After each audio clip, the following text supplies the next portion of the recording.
José Ferrer w filmie Cyrano de Bergerac.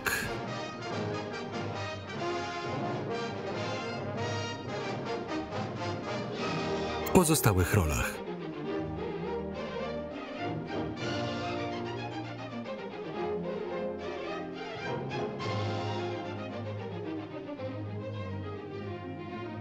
na podstawie sztuki Edmona Rostonda. Scenariusz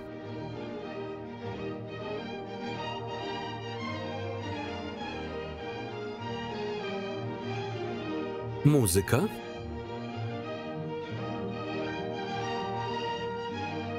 zdjęcia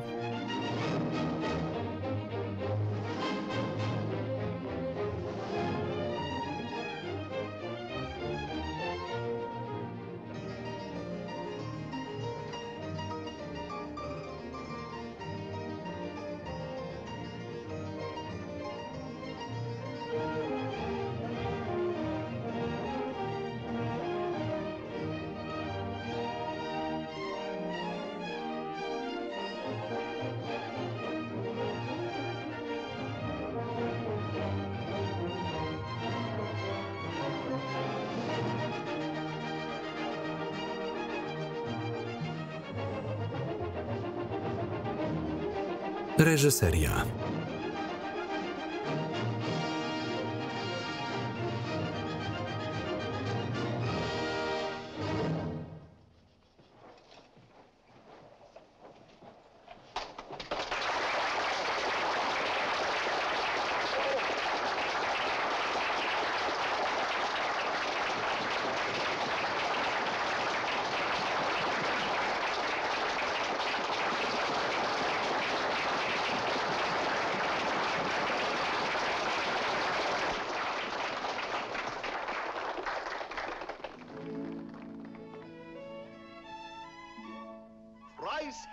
Po trzykroć szczęśliwy ten, kto skrywa się przed mocą i splendorem w cieniu drzew, gdzie lekki wiatr chłodzi jego rozgrzane policzki. Klaun, król klaunów, zejdź ze sceny. Któż to? Cyrano. Obawiałem się, że tak będzie. Po trzykroć szczęśliwy ten nędzniku. Zabroniłem ci pojawiać się tu w tym miesiącu. Uciszmy się. Kontynuuj, Montfleury. Po trzykroć szczęśliwy ten, kto... Ośle, wołaj raczej hi-ha. Schodź ze sceny, chyba że mam tam iść i ci pomóc. Wciąż tam jesteś? Gdzie lekki wiatr chłodzi jego rozgrzane policzki. Knurze, jeśli wydusisz z siebie jeszcze słówko, sam ochłodzę ci policzki. Panowie, nie obronicie mnie? Kontynuuj. Nie pozwolę, abyś tak mnie obrażał. Tak? A w jaki sposób wolisz? Cicho. Dość już tego. Kontynuuj, Montfleury. Jeśli ci panowie nie usiądą, mój miecz poszarpie im wstążki. Kim jest ten oszczerca? Moim kuzynem. Więc, Montfleury, dalej na scenie? Dobrze, schodzę. Z nożem, by wypatroszyć tę grubą, napchaną gęś.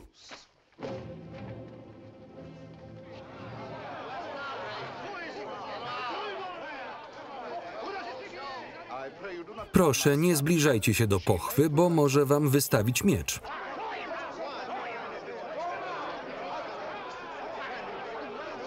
Cisza. Uciszcie się. Rzucam wam wszystkim wyzwanie.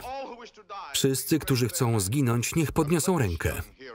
Podejdźcie, młodzi bohaterowie, zbiorę wasze nazwiska. Dla pierwszego, kto padnie, każę wybudować pomnik. Kto pierwszy? Może pan? Nie? Pan? Nie. Ktokolwiek? Nikt? Nawet jednego nazwiska? Nawet paluszka? Dobrze, więc będę kontynuował.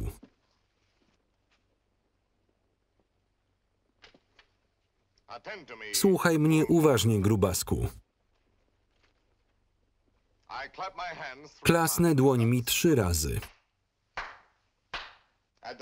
Na 3. klask znikniesz. Gotów? Raz. Jak śmiesz. Żądam, nalegam, wzywam szlachciców. 2. To oburzające. Nic ziemskiego nie zabierze mnie z tej sceny. 3.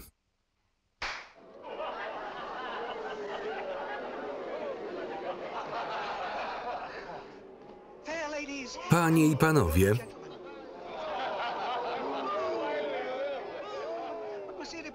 panie de Bergerac, dlaczego zrobił to pan naszemu utalentowanemu Montfleriemu? Z 2 powodów. Każdy przeważający. Po pierwsze jest beztalenciem, które wyjękuje tragedię. Po drugie, to niech pozostanie sekretem. Ale skończył pan sztukę. To niezbyt dobra sztuka. A co z pieniędzmi? Zwróci je pan tym wszystkim ludziom? Tak. Łap.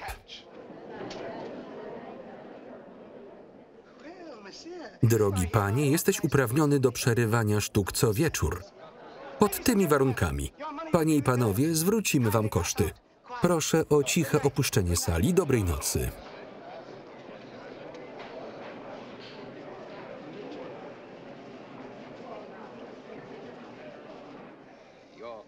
Pani kuzyn jest wyjątkowym człowiekiem, madame. Pełni się zgadzam. Żołnierz, poeta, filozof, muzyk i pisarz. Jest tym wszystkim? Tak. I najlepszym szermierzem w Paryżu. Doprawdy myślałem, że Vicomte nosi ten tytuł. Powiedz mi, madame, ta komiczna maska, ten nos, czy ją zdejmie? Nie, będzie nosił. I niech niebiosa pomogą temu, kto się z niej zaśmieje. Dobranoc.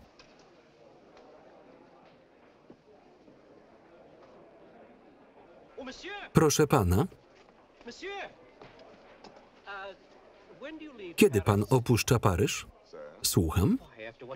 Po tym, co pan zrobił z Montfleury, nie wiedział pan, że Comte de Guiche jest jego mecenasem? A kto jest pańskim? Nikt. Nie ma pan mecenasa? Nie. Ale Comte de Guiche sięga daleko. Ja dalej o całe 3 stopy stali. Ale czy to groźba? Możesz już iść. Albo powiedz, dlaczego gapisz się na mój nos? Nie gapiłem się. Zadziwia cię? Skąd? Starałem się nie patrzeć. Dlaczego nie? Więc cię obrzydza? Czy uważasz jego kolor za niegodziwy? W żadnym wypadku. Może wydaje ci się za duży. Bynajmniej jest malutki, malusieńki. Że co? A więc oskarżasz mnie o niedorzeczność? Mój nos mały? Przecież jest wielki. Ty mopsie, ty idioto, ty półgłówku. Wiedz, że szczycę się tym nosem. Wielki nos oznacza wielkiego człowieka, odpowiedniego, uprzejmego, mądrego, męskiego i odważnego. A ty ze swoją twarzyczką, tą pustą, niesławną wklęsłością pasującą do mojej pięści, jest pozbawiona dumy, poezji, duszy, malowniczości, kształtu i charakteru oraz nosa. Krótko mówiąc, jak ta, która jest u końca mojej lewej stopy. Pomocy. Ten człowiek zaczyna być męczący. Tylko gra na swoim rogu. Czy nikt nie pokaże mu jego miejsca? Jeśli pozwolisz, patrz. Panie, twój nos jest raczej duży. Raczej? I to tyle? No nie, młody panie, to zbyt proste. Mogłeś powiedzieć całe mnóstwo rzeczy. Dlaczego tracić taką okazję? Na przykład agresywnie. Gdybym ja miał taki nos, kazałbym go sobie natychmiast amputować. Praktycznie. Jak pijesz z takim nosem? Potrzebujesz specjalnego kubka? Opisowo. To kamień, grań, przylądek. Przylądek? Raczej półwysep. Wścibsko. Co to za pojemnik? Na brzytwy? A może to portfel? Uprzejmie. Czy lubi pan, jak ptaki siadają panu na nosie, jak na gałęzi i śpiewają? Ostrożnie. Taki ciężar może pana przygnieść. Dobitnie. Kiedy dmucha, zrywa się tajfun i chmury ciemnieją. Dramatycznie. Kiedy krwawi, morze czerwone. Prosto. Kiedy odkrywają posąg? Żołniersko. Strzeżcie się, sekretna broń. Przedsiębiorczo. Co za okazja dla perfumerii. Z szacunkiem. Rozpoznaję w panu człowieka wielu zalet, człowieka wystającego z tłumu. Literacko. Czy to ten nos, co wysłał tysiące statków? To, mój drogi panie, są rzeczy, które mogłeś powiedzieć, gdybyś miał choć cień wiedzy o tym, jak upiększyć rozmowę. Ale rozsądku nawet krzty, a liter potrzebujesz niewiele. Dupek. Dupek.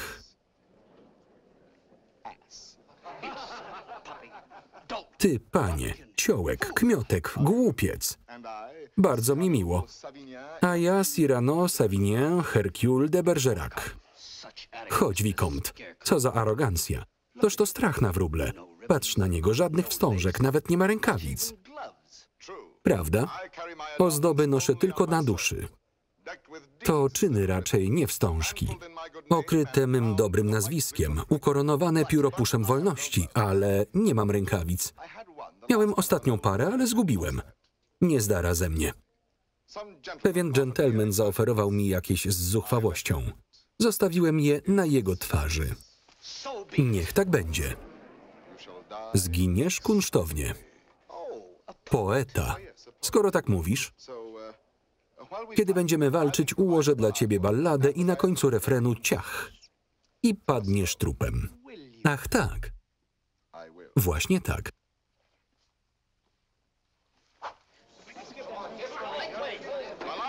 Ballada z pojedynku w teatrze de Bourgoin między de Bergerac i barbarzyńcą.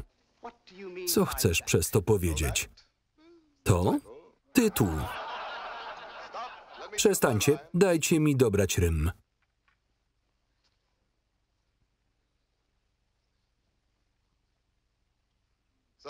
A więc zaczynamy. Lekko odrzucam swój kapelusz, zwolna przez ramię zrzucam pelerynę, co okrywa mój jasny strój. A teraz do miecza i do pracy jednakowoż. Sir Lancelot w sali swej panem. Spartacus na hipodromie. Chwilę się przymierzam do ciebie, szakalu.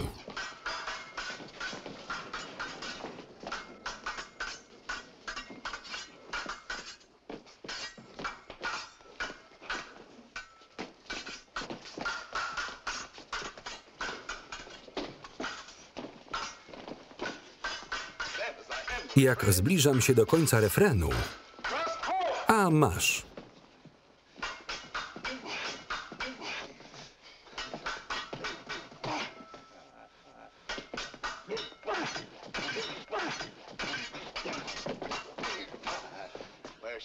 Gdzie mam nadziać tego pawia?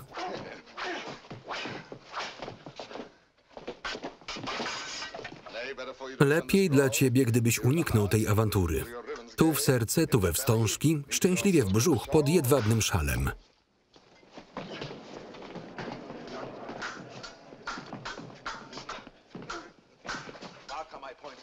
Teraz moja szabla unosi się lekko jak piana gotowa, by doprowadzić cię pod ścianę i wtedy, jak kończę refren, a masz. To dla Rzymu, twój zapał gaśnie, łamiesz się, kulisz, wzdrygasz, czołgasz. Jak mogę powiedzieć, możesz stwierdzić coś, aby mnie uprzedzić. Życie przy brzęku szabli, śmierć z czaszką, coś, żeby nakręcić przemierzanie świata, wolny do czasu, gdy Rym powróci i wtedy, kiedy kończę refren, a masz.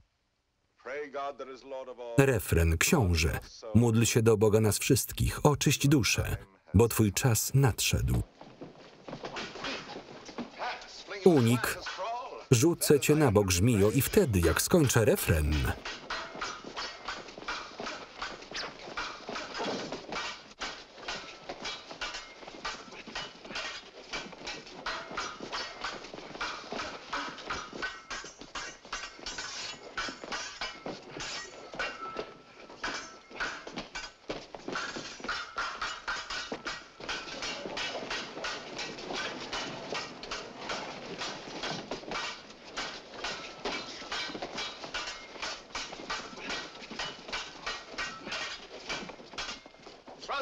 A masz.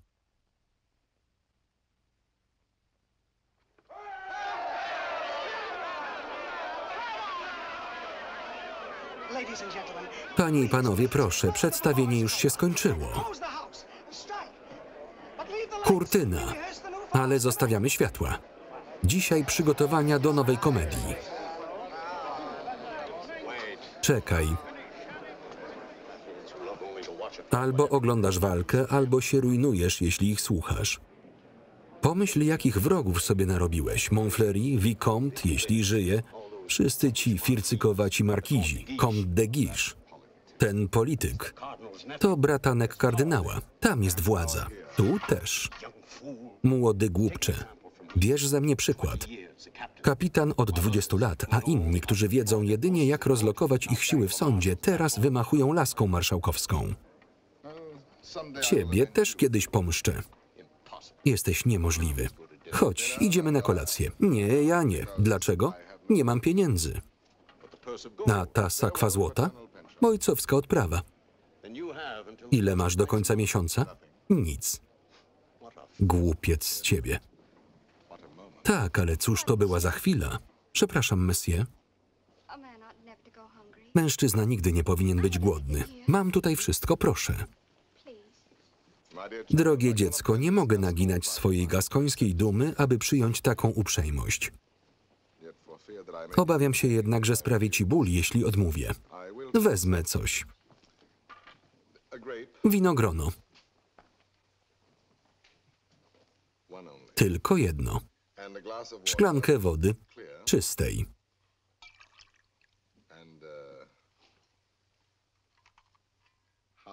I jeszcze połowę makaroniku. Nic więcej?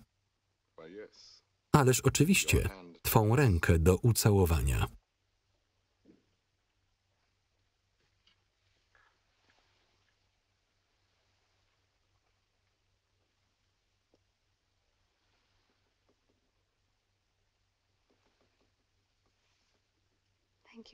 Dziękuję panu. Dobranoc.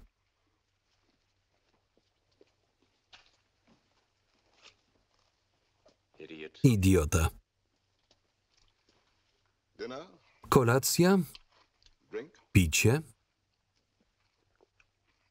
deser.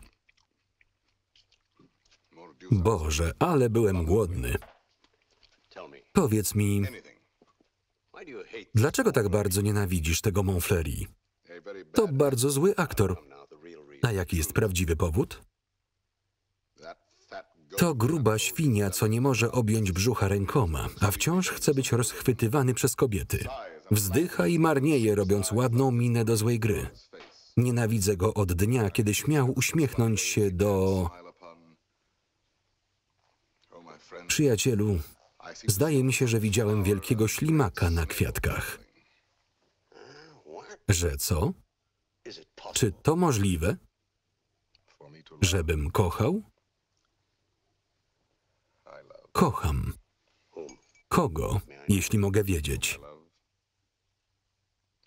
Kogo kocham? Pomyśl chwilę o mnie, którym najzwyklejsze kobiety gardzą. Z tym nosem, który wchodzi kwadrans przede mną. Kogo miałbym kochać? To musi być najpiękniejsza kobieta na całym świecie.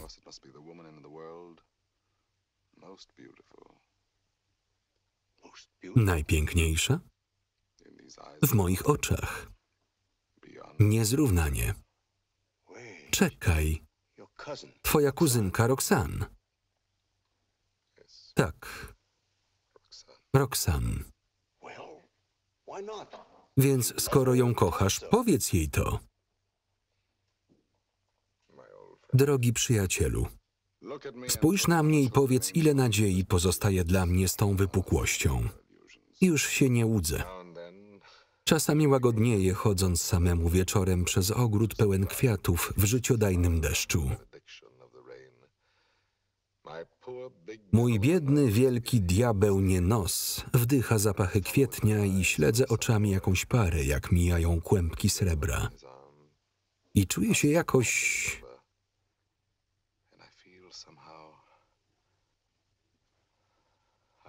Też chciałbym mieć kobietę. Przechadzać się z nią w blasku księżyca, trzymać za rękę, uśmiechając się. Wtedy marzę. Zapominam. I wtedy widzę swój cień na ścianie. Przyjacielu. Przyjacielu. Miewam gorzkie chwile, wiedząc, że jestem tak brzydki i samotny. Twój rozum, odwaga. Ta biedna dziewczyna przed chwilą proponowała ci kolację. Nie odrywała od ciebie wzroku. To prawda. Roxanne oglądała twój pojedynek. Blada, z otwartymi ustami i ręką na piersi. Widziałem. Porozmawiaj z nią.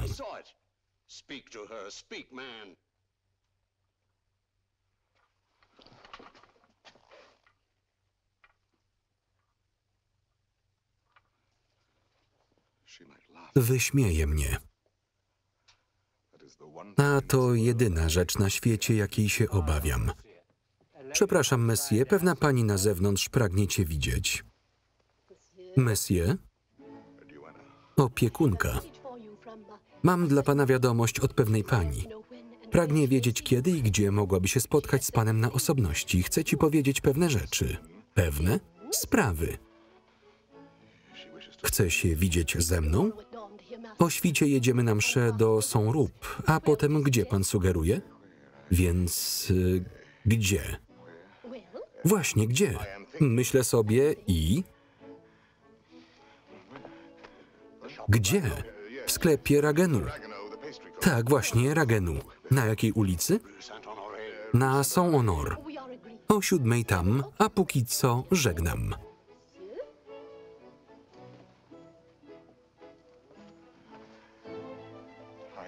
Będę. Mnie, żeby zobaczyć się ze mną. Już nie taki przygnębiony? Wie, że istnieje. Chce się ze mną zobaczyć, wyobrażasz sobie? Czyli teraz będziesz szczęśliwy? Szczęśliwy? Będę burzliwy, płomienny. Muszę sam pokonywać całe armię. Mam 10 serc, 100 rąk. Czuję się za mocny dla śmiertelników. Stawcie przeciwko mnie gigantów. Proszę o ciszę, mamy tu próbę. Przepraszam.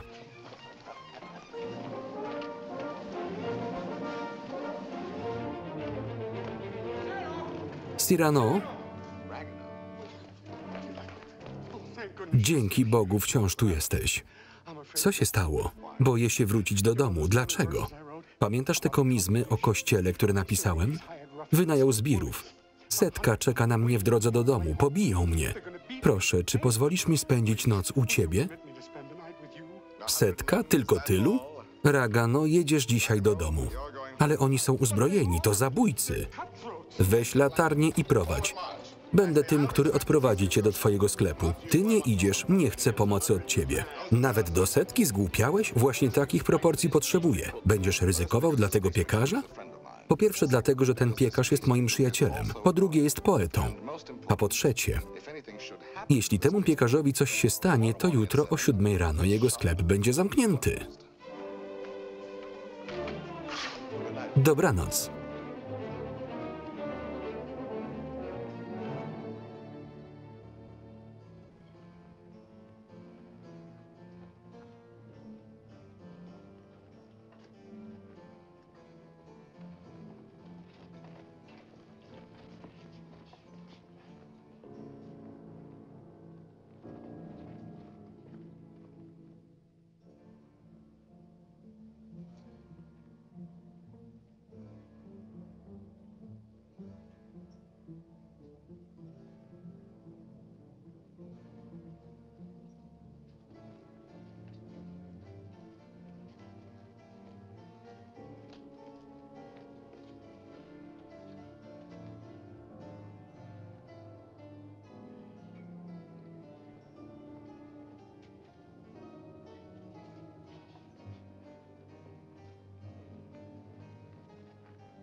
Cyrano, pomocy! Za tobą!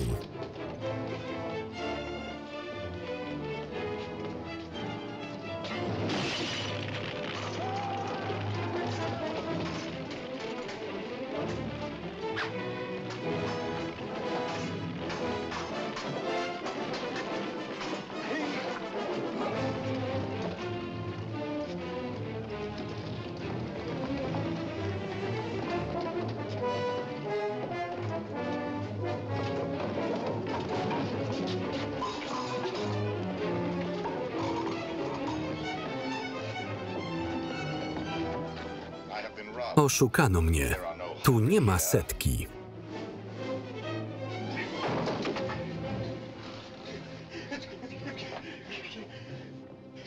Do środka, szybko.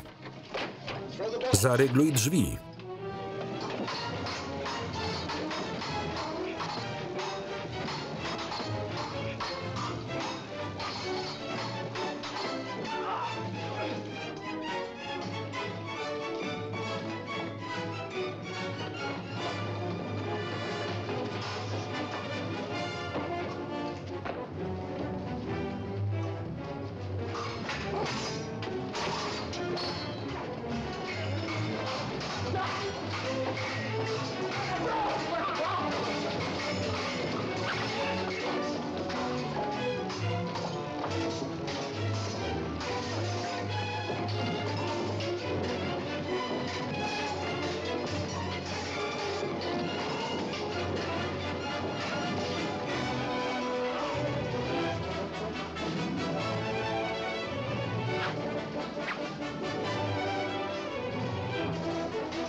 Cyrano, stać!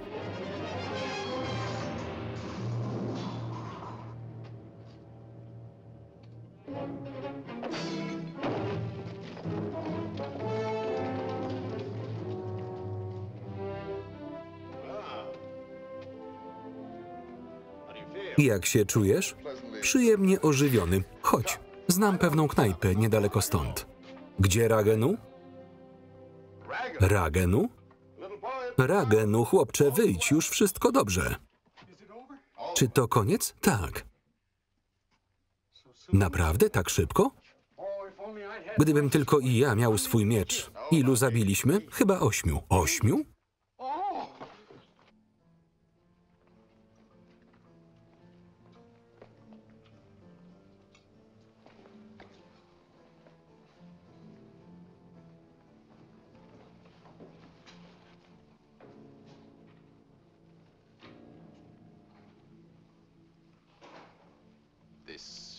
Ten panicz zaczyna mnie irytować.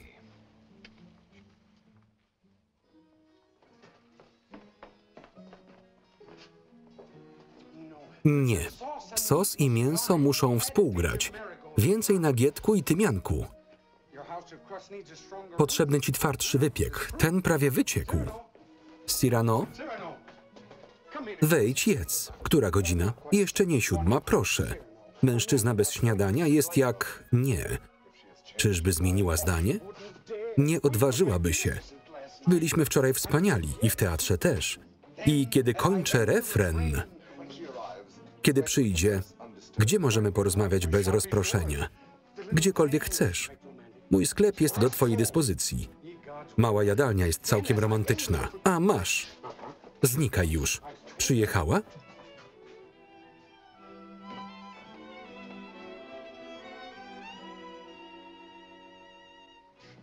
Witam.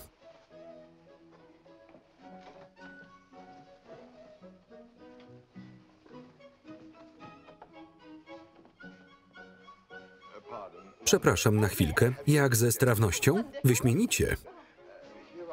Tu są eklerki, bezy, rolatki. Lubi pani naturę? Uwielbiam. Więc proszę zjeść na słońcu i nie wracać, póki pani nie skończy. I co mam robić?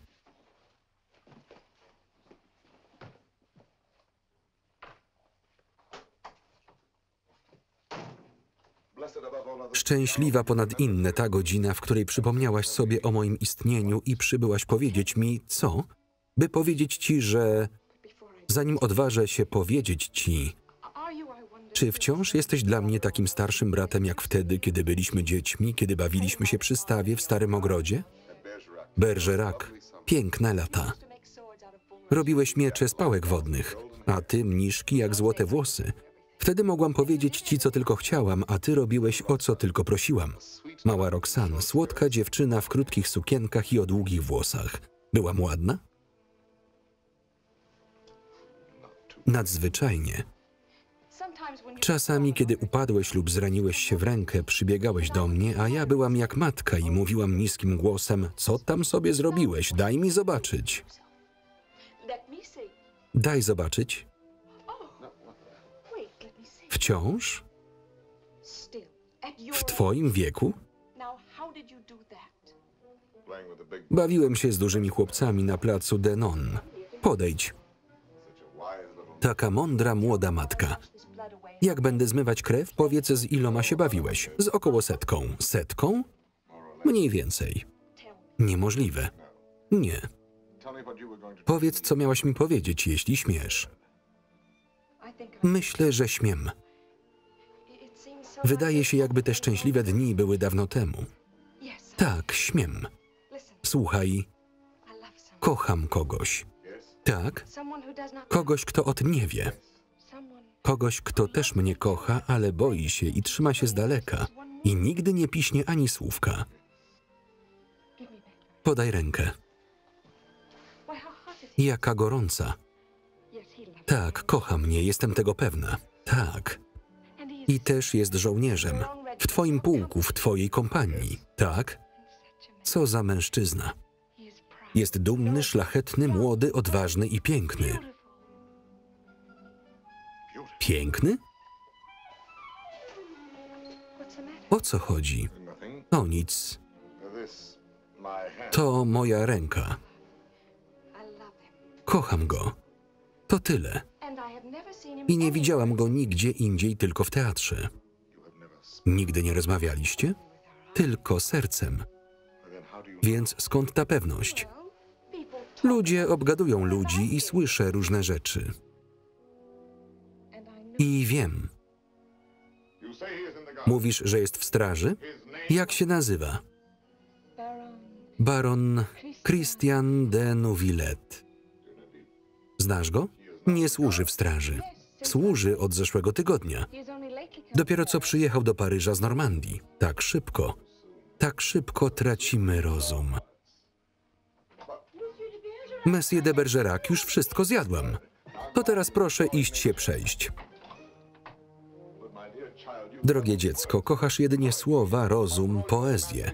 A jeśli okaże się być potworem lub głupcem? Nie z takimi oczami. Widzę w nich jego duszę. Tak, nasze wszystkie dusze są wypisane na oczach.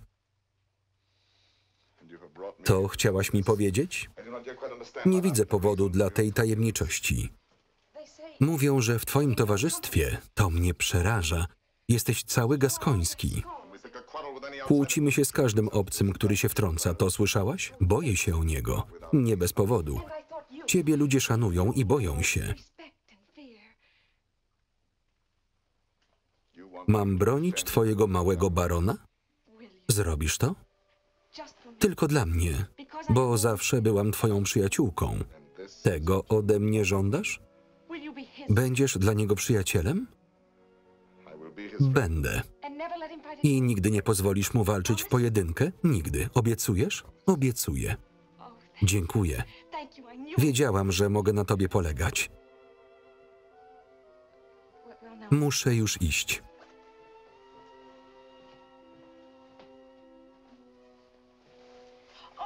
Nie powiedziałeś mi o wczorajszej nocy. Musiałeś być bohaterem. Napisz do mnie i opowiedz o wszystkim i o nim. Jesteśmy świetnymi przyjaciółmi. Musisz do mnie napisać. 100 na jednego? Opowiesz mi całą historię, jak kiedyś będziemy mieć czas. 100? Co za odwaga!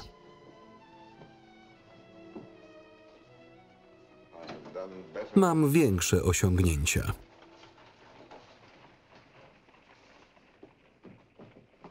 No i?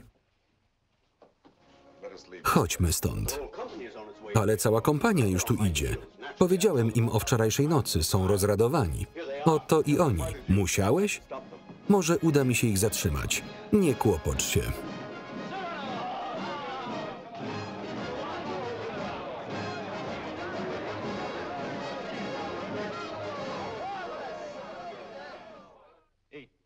Ośmiu ludzi zabitych na ulicy. Skandal.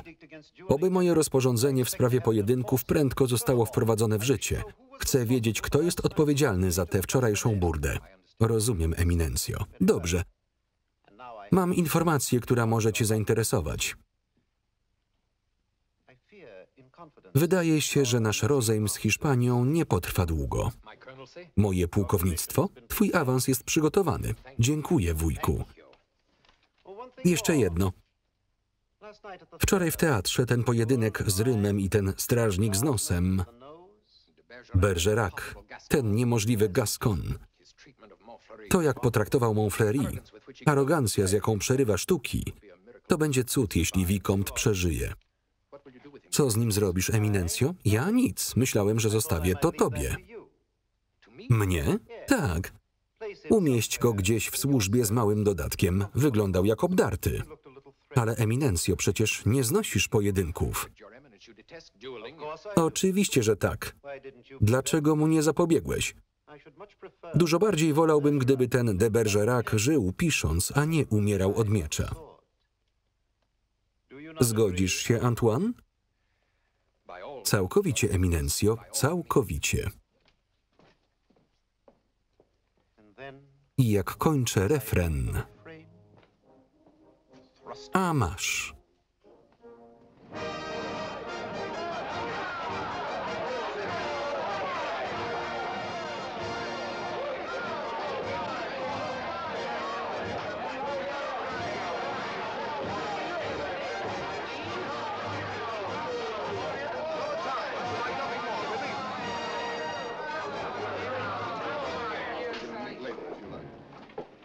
Monsieur de Bergerac. Wasza wysokość? Przyszedłem wyrazić podziw dla obu twoich wyczynów ostatniej nocy. Dziękuję. Drogi kolego, być może nie zgadzamy się do końca, ale jestem skłonny o tym zapomnieć. Hojnie z pana strony. Naprawdę. Ma pan wiele talentów. Rzadkie połączenie żołnierza i poety. Chciałby się pan do mnie przyłączyć? Nie. I nie rozumiem. Powiedziano mi, że napisał pan sztukę. Jak wiesz, mój wuj kardynał również jest dramatopisarzem. Może będzie mógł pomóc. Cyrano, wreszcie będziesz mógł ją wystawić. Dlaczego by nie? Mógłbym ją do niego zanieść. Naprawdę? Oczywiście. Poprawi kilka linijek tu i tam i znajdzie teatr. Poprawić moje linijki? Niemożliwe. Jeśli coś mu się podoba, szczodrze wynagradza. Nie tak szczodrze jak ja. Kiedy napiszę linię, która sama o sobie śpiewa, wypłacam sobie po 100-kroć. Jesteś dumny, przyjacielu. Zauważyłeś? Cyrano, zobacz, co znaleźliśmy na ulicy. Pióra zgubione przez te ptaki, kiedy przycinali im ogony. Ktokolwiek wynajął tych zbójców, musi być dzisiaj wściekły. Wiesz, kto to był? To byłem ja. Wynająłem ich do pracy, którą nie lubimy brudzić sobie rąk. Ukarania niepokornego poety. Trzeba je zawiesić, nim się zepsują. Co z nimi zrobimy?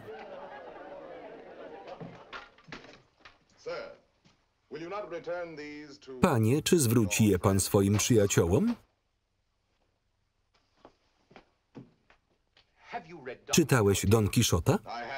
Tak, i uważam siebie za bohatera. Przeczytaj jeszcze raz rozdział o wiatrakach, rozdział 13. Wiatraki, jeśli z nimi walczysz, zepchną cię ramionami w błoto lub uniosą wysoko do gwiazd.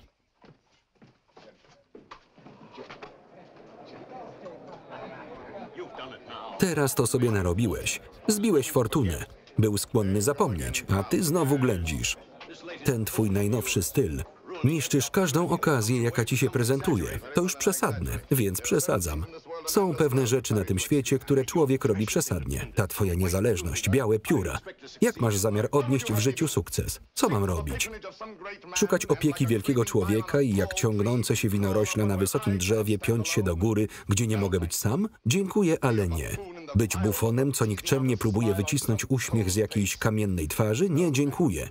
Jeść ropuchy na śniadanie? Sprawić, że kolana mi stwardnieją? Ćwiczyć gibki kręgosłup? Obnosić się z brzuchem, płaszcząc się w kurzu? Nie, dziękuję. Lewą ręką drapać po plecach każdą świnię, co przynosi mi złoto, gdy prawica zbyt dumna, by znać wspólnika, zbiera kasę? Nie, dziękuję. Czy mam użyć ognia, którym obdarował mnie Bóg, by palić codziennie kadzidło? Nie, dziękuję.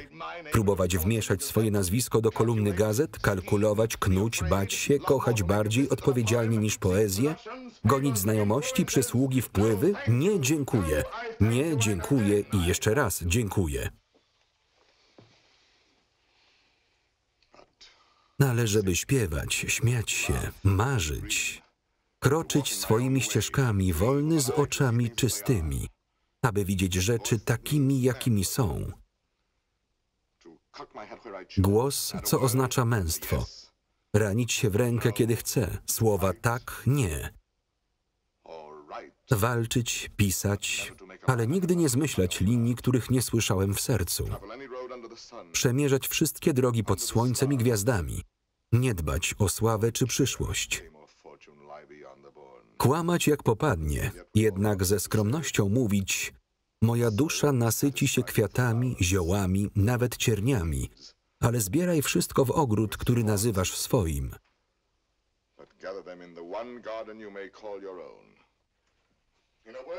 Krótko mówiąc, jestem zbyt dumny, by być pasożytem i jeśli mój intelekt jest zalążkiem, co urośnie do nieba jak góra, nie stoję wysoko, ale sam. Sam, tak, ale po co od razu robić sobie wrogów? Oglądać innych, jak zaprzyjaźniają się wszędzie jak psy i widzę te ich psie zaloty i myślę: dzięki Bogu nadchodzi kolejny wróg.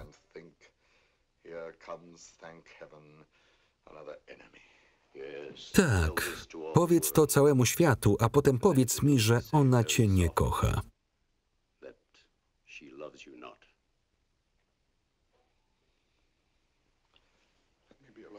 Muszę na chwilę zostać sam.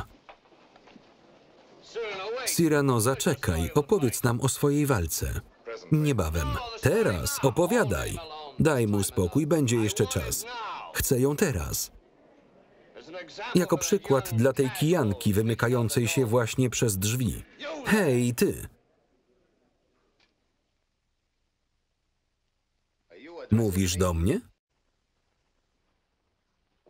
Tak. Ty platfusowaty normandzki farmerze. Chcesz czegoś ode mnie? Słuchaj, panie jak ci tam? De Neuvillette, baron Christian de Neuvillette. Niech będzie de Neuvillette. Jako że jesteś tu nowy, musisz wiedzieć, że jest pewna zasada, której nigdy między sobą nie wymieniamy. To jest... Popatrz na mnie. Rozumiesz? Masz na myśli, nigdy nie wymawiamy tego słowa. Choćby je westchnąć, to mieć do czynienia z nim. Zlikwidował kilku, których sam tylko on wskazał na chcesz umrzeć przedwcześnie? Tylko wspomnij o czymś wypukłym bądź chrząstkowatym. Jedno słowo, jedna sylaba, jeden gest, jedno kichnięcie i twoja chusteczka stanie się twoim całunem. Kapitanie? Co należy zrobić, kiedy Gascon zaczyna się przechwalać? Pokazać mu, że można być zarazem Normanem i odważnym. Dziękuję.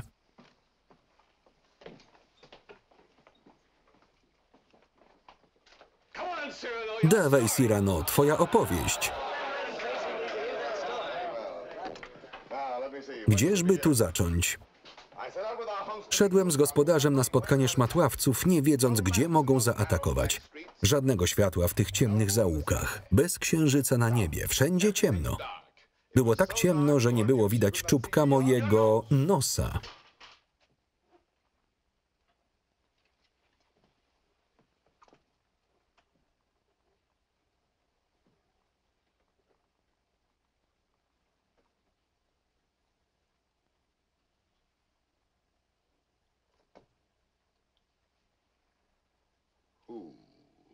Kim jest ten człowiek?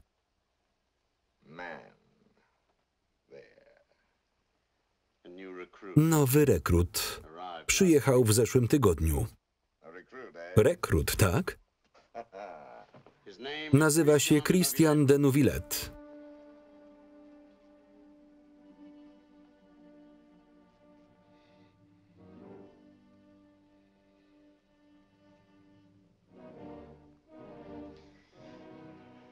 Rozumiem. Bardzo dobrze. Jak mówiłem,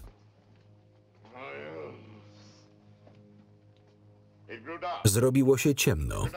Nie dało się zobaczyć ręki przed oczami. Szedłem, martwiąc się jedynie o tego naszego poetę.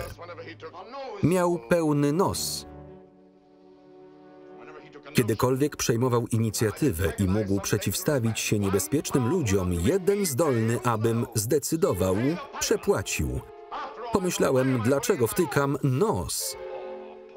Wtrącam się w nie swoje sprawy. Ale skoro już tam byłem, mogłem to zrobić. Dawaj, Gaskonie, czyń obowiązek. Nagle miecz rozbłysnął w ciemności. Zdołałem wyłapać je nosem, moim mieczem. Zanim się obejrzałem, zakręciło mnie w nosie. Skrzyżowałem szable, raz na dole, raz nosem do góry. Przy jabłoni padł jak kłoda. Nadciągałem, czuć to w powietrzu. Na nich dwóch, kolejny zamach. Zamarkowałem nosem. Wynocha. Wszyscy, zostawcie mnie z nim samego.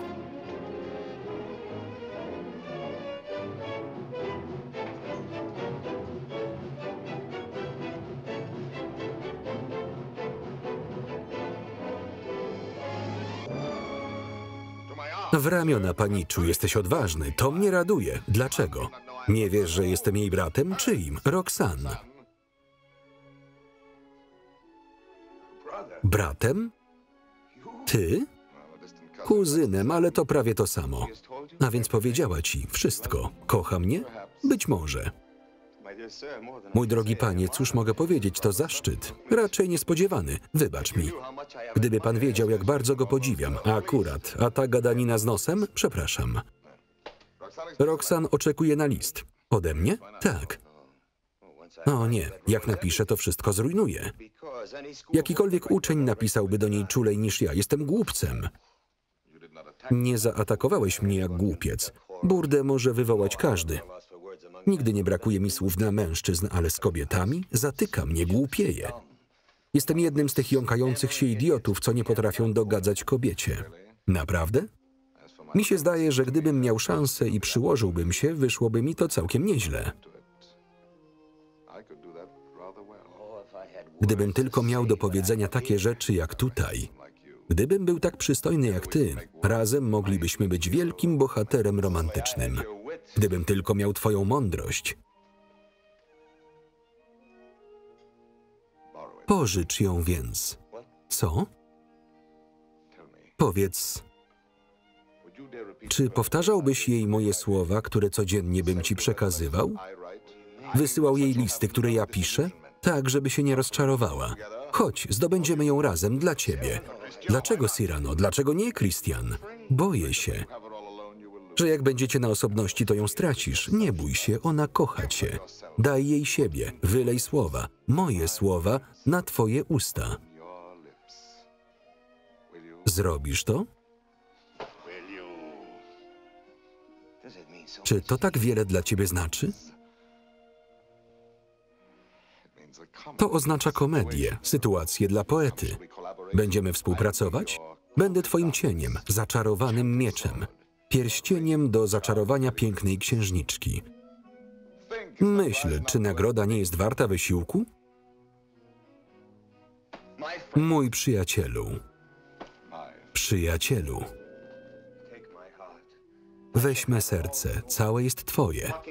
Dbajmy o ten kwiat, a będzie kwitł bezustannie. Tak cię kocham, moja droga. Idiota.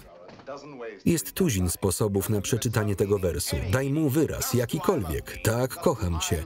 Tak, ja kocham cię. Tak, kocham cię. Tak, kocham ciebie, ciebie. Kto zna twój uśmiech, wie, co to doskonałość. Jesteś białą różą, a miłość jak pułapka czeka na ofiarę. W ogrodzie mego serca jesteś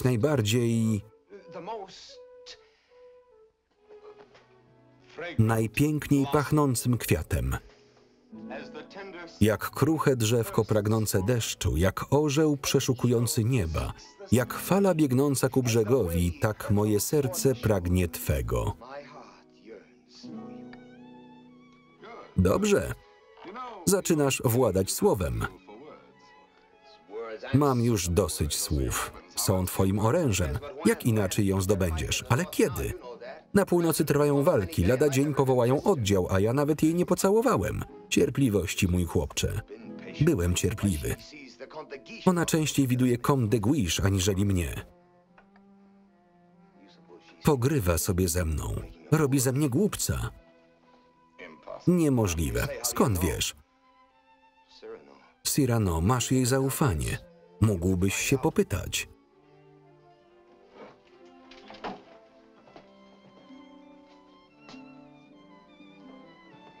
Niedorzeczność. Dobrze więc, zrobię rozeznanie. Tylko mądrze, dyskretnie. Z finezją. Co sądzisz o Krystianie po tych kilku tygodniach? Jest piękny i genialny, kocham go. Dobrze. Uważasz, że jest mądry? Może nawet bardziej niż ty. Wybacz. Nie, cieszę się. Jeszcze żaden nie mówił takich rzeczy tak pięknie. Te ozdobniki do wszystkiego. Czasami popada w zadumę.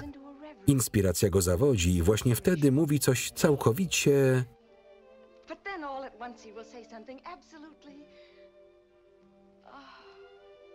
Naprawdę?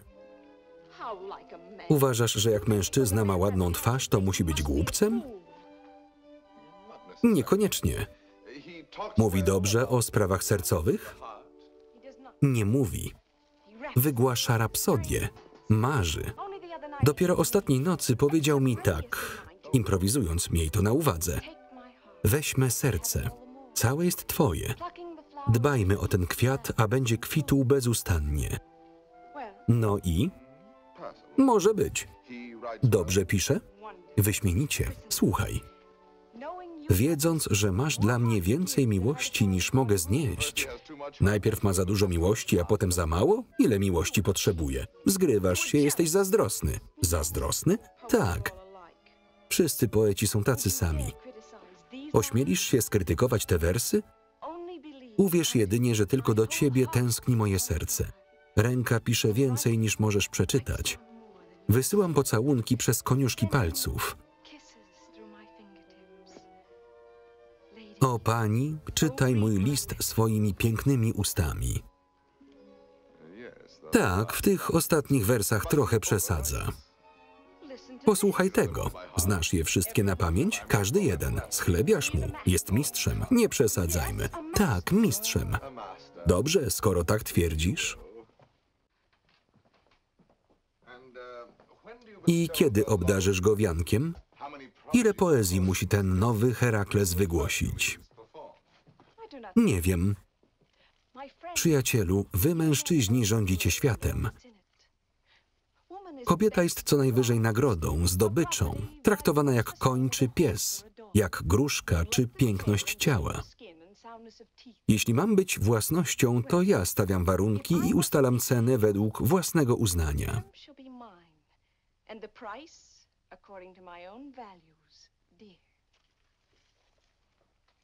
Rozumiem. Christian mówił, że dziś wieczorem się spotykacie. O czym każesz mu mówić? O niczym i wszystkim. Powiem do niego: mów do mnie o miłości swoimi własnymi słowami, improwizuj, układaj wiersze, bądź wyszukany. Nie powiesz mu? Nie martw się. Comte de Guiche.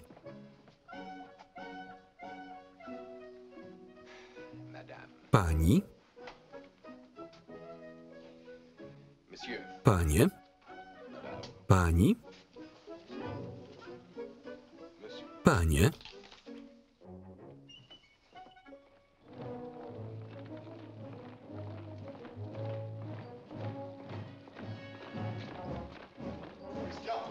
Christian, masz jeszcze czas nauczyć się wersów. Mam kilka niezwykłych, czułych. Nie, mam dość. Czerpać wszystkie słowa od ciebie? Robić z naszej miłości komedię? Gdyby to była gra, ale teraz dzięki tobie jej zależy. Już się nie boję i będę mówił sam za siebie, niewątpliwie. Jeszcze się przekonasz. Poza tym wiem, jak ściskać kobietę. Dzisiaj to zrobię. Christian, dziękuję przyjacielu i żegnaj. Zostaw mnie, popełniasz błąd, odejdź. Dobrze więc.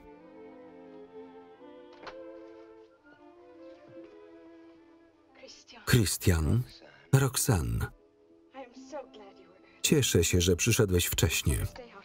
Zostańmy na zewnątrz w świetle księżyca. Jest tak przyjemnie. Usiądź.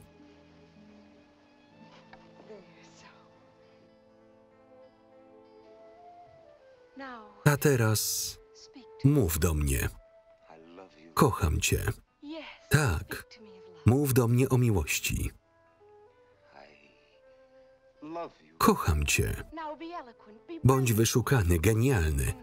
Dziś najbardziej ze wszystkich nocy. Kocham cię bardzo. Masz swoją scenę, improwizuj. Kocham cię tak bardzo.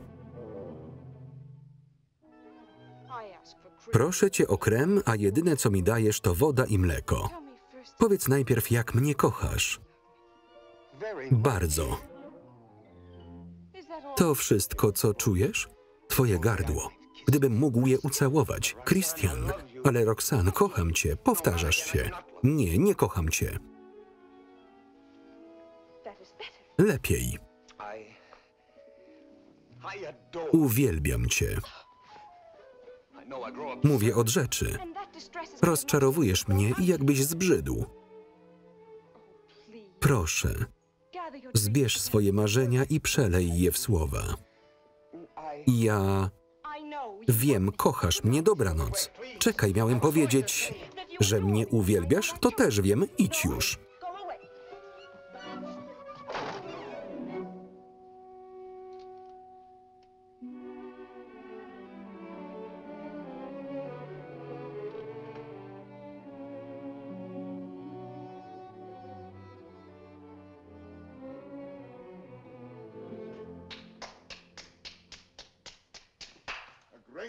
Wielki sukces. Pomóż mi. Nie. Od dziś mówisz za siebie. Nie potrafię. Przynajmniej potrafisz ściskać kobietę. Błagam cię, Cyrano. Mam robić komedię z twojej miłości? Nie mogę żyć, póki jej nie odzyskam. Jak mam cię niby tego nauczyć? Jej okno. Pomóż mi, Cyrano. Jest dość ciemno. No i? To więcej niż zasługujesz. Ale zobaczę, co da się zrobić. Stań tam. Idioto, tu, pod balkonem. Będę ci szeptał, co masz powiedzieć. Zawołaj ją. Roxanne?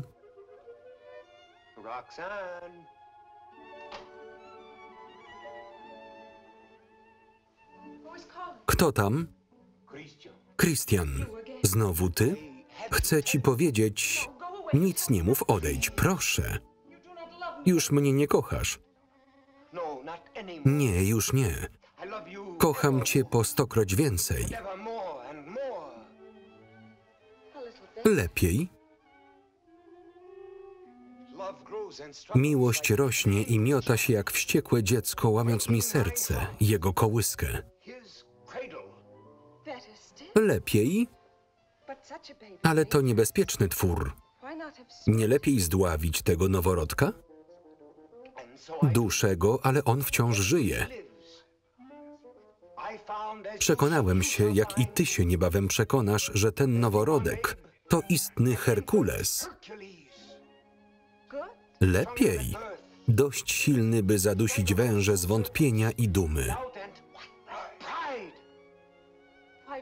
Coraz lepiej. Ale mówisz jakby niepewnie. Czy twoja wyobraźnia kuleje?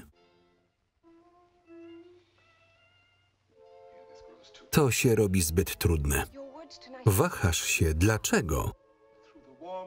Słowa ciężkie jak od miodu pszczoły rwą się przez ciepło letniego wieczoru ku twojemu lśnieniu. A muszą wzlecieć wysoko. Chodź więc i stań na ławce. Nie. Więc ja zejdę. Nie. Dlaczego nie? Daj mi nacieszyć się chwilą, kiedy mogę do ciebie mówić niezauważony. Niezauważony? Tak. Noc upiększa wszystko wokół nas. Nie potrzebujesz oczu, by usłyszeć moje serce. Dziś będę do ciebie mówił jakby po raz pierwszy. Po raz pierwszy? Nawet twój głos wydaje się inny.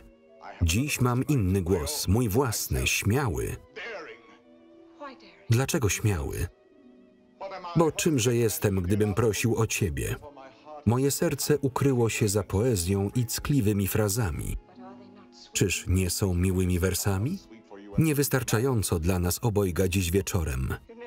Jeszcze nigdy tak do mnie nie mówiłeś. Przyjdzie moment i niebiosa dopomóżcie tym, co go przegapią, kiedy piękno patrzeć będzie w duszę słodkimi oczami, które odrażać będą słodkie słówka. Tak, to miłość. Miłość. Silniejsza od życia, rozumu, silniejsza niż przywiązanie. Twoje imię jak złoty dzwon. Kiedy myślę o tobie, całe drże. Roxanne, Roxanne, w moich żyłach Roxanne.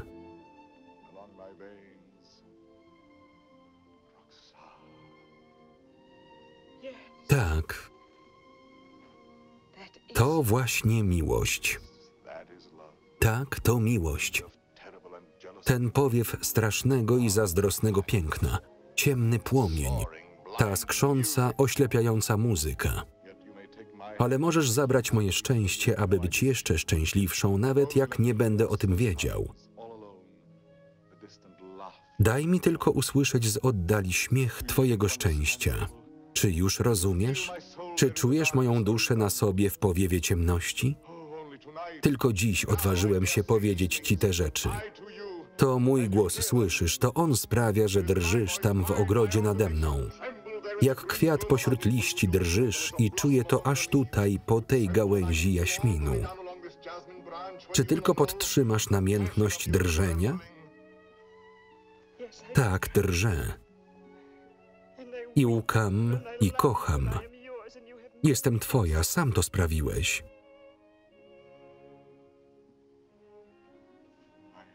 Ja ci to zrobiłem. I ja. Proszę o jedno tylko. Pocałunek. Prosisz mnie o tak. To znaczy, posunąłeś się za daleko. Jeśli chcę, dlaczego tego nie wykorzystać? Wiem, że proszę o zbyt wiele. Tylko o jedno? Czy to wszystko? A cóż chcieć więcej? Wiem, zadziwiłem cię. Proszę, byś odmówiła. Co? Cicho. Co mówisz? Jestem na siebie zły, bo o zbyt wiele proszę i mówię do siebie, Christian, zamilcz. Ktoś idzie.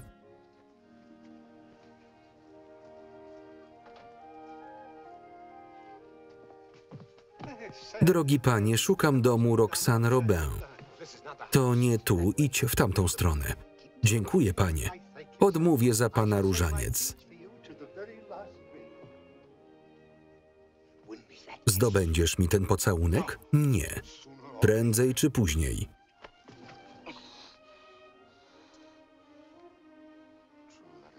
A więc to prawda. Ona jest młoda, a ty przystojny. Skoro tak ma być, to ja będę tego przyczyną.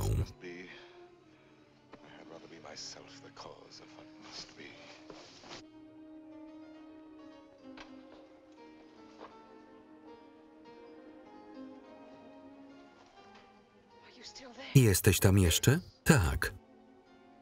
O czym mówiliśmy? O pocałunku. A czymże jest pocałunek, kiedy wszystko przepadło? Przysięgą złożoną wcześniej w pamięci. Małą kropką nad i, tajemniczym szeptem, żeby słyszeć przeszłość.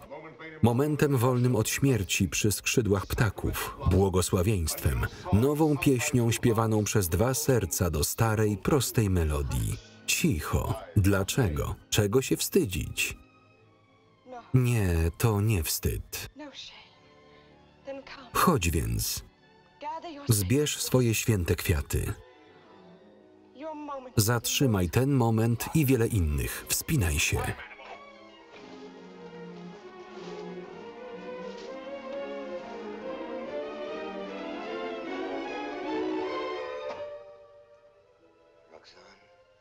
Roxane.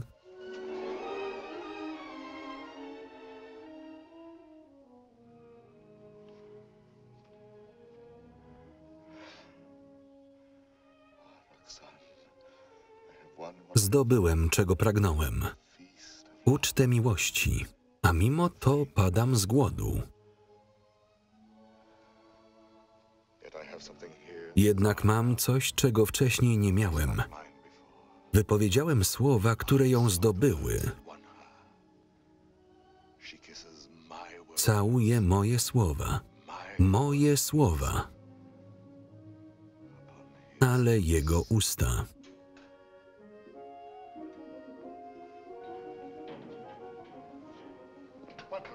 Co tam, ojcze, zgubiłeś drogę? Panienka Robin tu mieszka.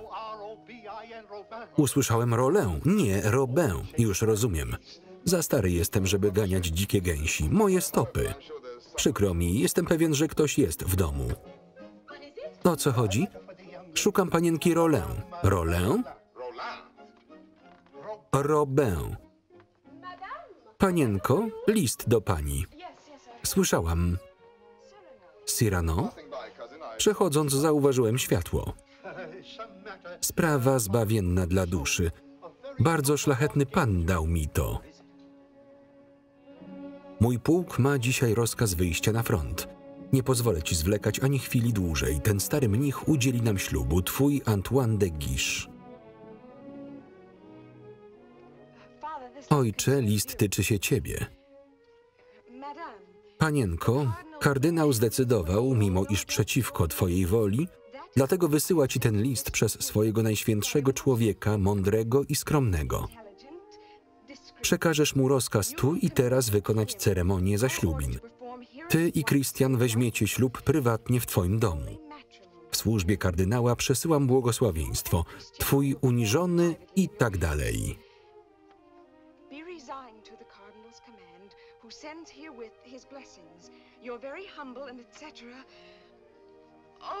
To straszne. Ty masz być, ja mam być panem młodym. PS. Daj mnichowi w moim imieniu 120 sztuk złota. 120? Dobry panie. Córko, decyduj się. Jestem zdecydowana.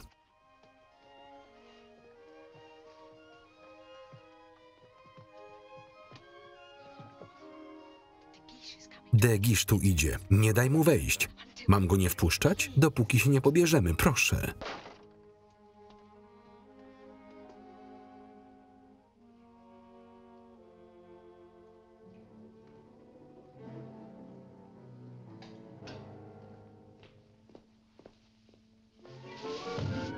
Co to ma być? Ja. Skąd się wziąłeś?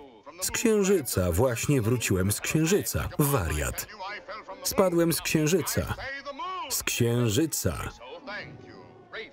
Skoro tak mówisz, wariat. Gdzie jestem? Co to za miejsce? Co to za kraj? Ta twarz. O niebiosa, gdzie ja jestem? Pani na mnie czeka. A więc Paryż. Głupiec. Dobry stary Paryż. Proszę mi wybaczyć, przybyłem ostatnią błyskawicą. Przypaliło mnie, jak przelatywałem przez eter. Dosyć tego chcę. Chciałby pan listy naturalnych księżyców i ich ukształtowania terenu, tak? Nie. Oczywiście. Chce pan dowiedzieć się, w jaki tajemniczy sposób dostałem się na Księżyc? To tajna sprawa państwowa, ale między nami mój nowy wynalazek. Pijany. Mam kilka wynalazków. Kilka sposobów na naruszenie dziewiczości nieba. Kilka? Na przykład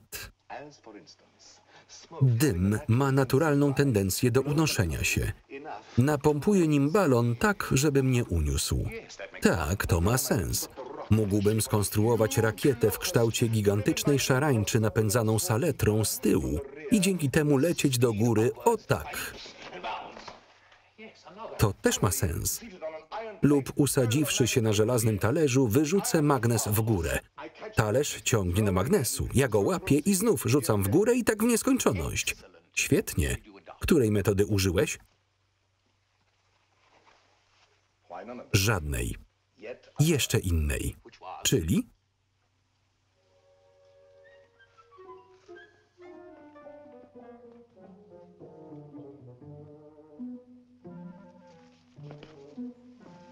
Zgaduj.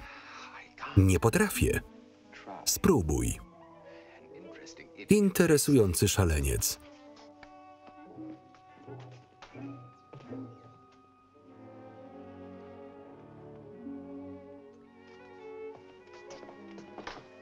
Już zgadłeś? Skąd? Co to było?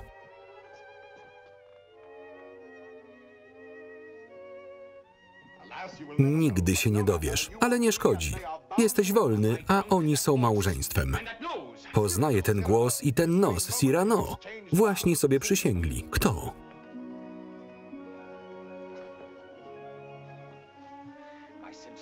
Moje gratulacje. Tobie też, podróżniku w czasie. Mój panie, rodziny Capetier i Joyce zostały złączone. Nie wątpię. Pani, pożegnaj swojego męża. Pułk wyrusza z rana. Zgłoś się natychmiast. Ale kadetów nie powołano. Powołano i to pod moim dowodzeniem. Tam będą potrzebne każde ręce. Jakoś mnie to nie dziwi. Oto rozkazy, baronie, dostarcz je. Christian. Noc poślubna nie tak blisko. Jakoś mnie to nie dziwi.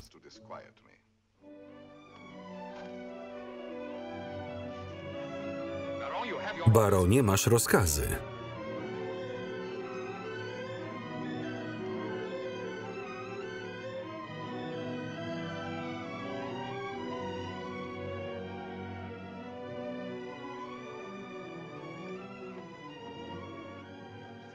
Żegnaj, Roxanne. Zajmij się nim dla mnie. Obiecaj, że nie pozwolisz mu zrobić głupstwa. Zrobię co mogę, nie obiecuję. Zawsze uważałam, że jesteś odważny. Niech będzie ostrożny, pilnuj, żeby nie zmarzł. Każ mu pisać do mnie codziennie. To mogę ci obiecać.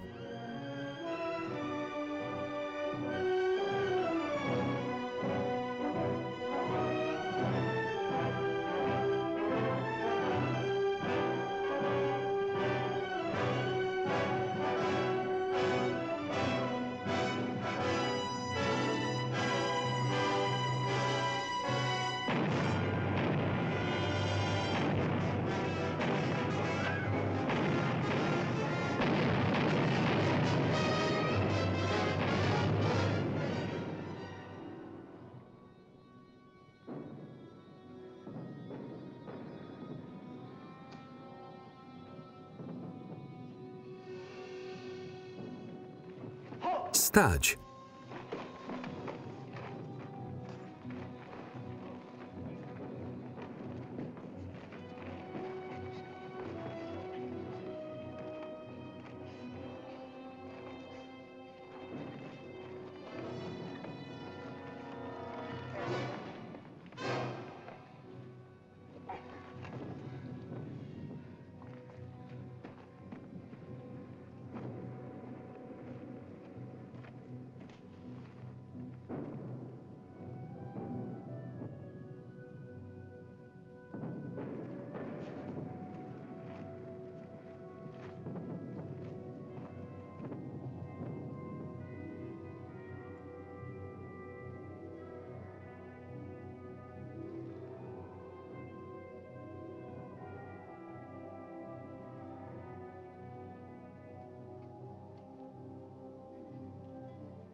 Sytuacja jest następująca. Oblegliśmy Arras, a książę Hiszpanii obległ nas. Jesteśmy otoczeni. Też mi wojna. Oblegający są oblegani i umierają z głodu. Marszałek opracował plan na zdobycie żywności jeszcze tej nocy. Popatrzmy. Oszczędź szczegółów, poruczniku. Powiedz tylko, kiedy będzie jedzenie. Jesteśmy głodni, ale dlaczego winić mnie? Jestem tylko waszym pułkownikiem. Wiem, nie szanujecie mnie, nazywacie dworzaninem i politykiem. Cóż, mogę sobie pozwolić na wasze małe nienawiści. Moje dowodzenie w ogniu walki jest znane. Dopiero co wczoraj odparłem hiszpański atak, wylewając ludzi jak lawinę. Ja sam prowadziłem do boju. A twój biały szal? Cyrano. A twój biały szal? Słyszałeś o tym? Tak, byłem daleko w natarciu, niemal mnie schwytano. Pomyślałem i szybko zdjąłem i wyrzuciłem szal, który oznaczał mój stopień wojskowy. Nierozpoznany uciekłem wśród swoich żołnierzy. Zebrałem ich, powróciłem i zwyciężyłem dzień. Co ty na to? Mało prawdopodobne, że odstępujesz zaszczytu bycia celem. Jak ci dobrze, że ty tego zaszczytu nie masz. Pożycz swój szal. Za pozwoleniem poprowadzę dzisiaj atak z szalem na ramieniu. Cóż za przechwałki. Mój szal leży na brzegu rzeki na froncie. W miejscu ciągle ostrzeliwanym. Nie dotrę tam żywym. Tak.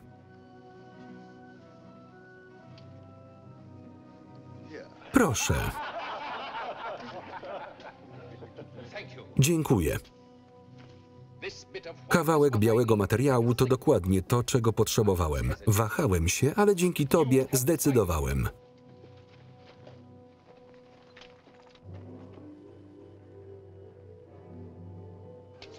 Stój, bo strzelam. Wstrzymać ogień. Tam ktoś ucieka. Hiszpan. Ale przydatny jako szpieg dla obu stron. Marszałek wycofał ponad połowę naszych sił. Na szczęście Hiszpanie o tym nie wiedzą. Już wiedzą i zaatakują dzisiaj w tym miejscu. Mścisz się? Nie stwarzam pozorów, że cię lubię. Ale skoro uważacie, że jesteście nietykalni i najodważniejsi ze wszystkich, nie chowajmy urazy. Marszałek potrzebuje sabotażu i wspieram go w działaniach.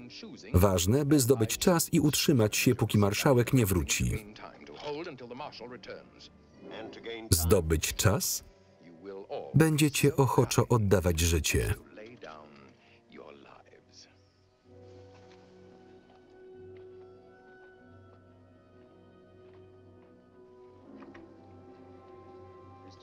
Christian? Roxanne? Powinienem ją pożegnać z całego serca. Pozwoliłem sobie.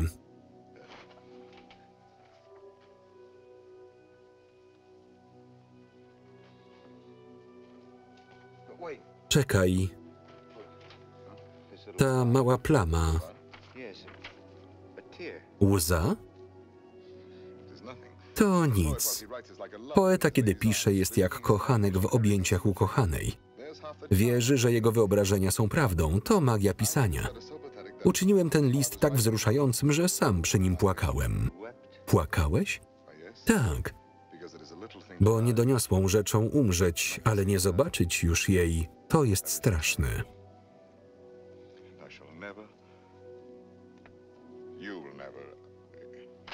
Daj mi to. Stać, kto tam? W służbie króla.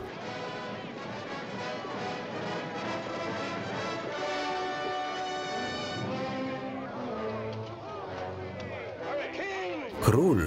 Zbiórka na powitanie.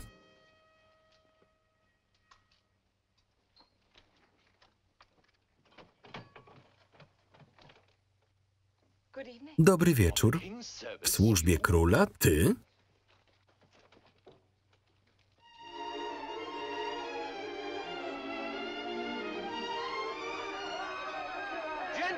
Panowie, ty tu? Słyszeliśmy, że jesteście głodni. Przyjechaliśmy przygotowani. Hiszpanie podziwiali powóz, ale pominęli ptactwo.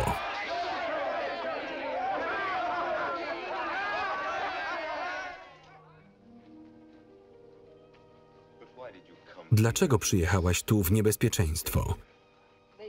W Paryżu mówili, że nie ma walk. Poza tym to twoja wina.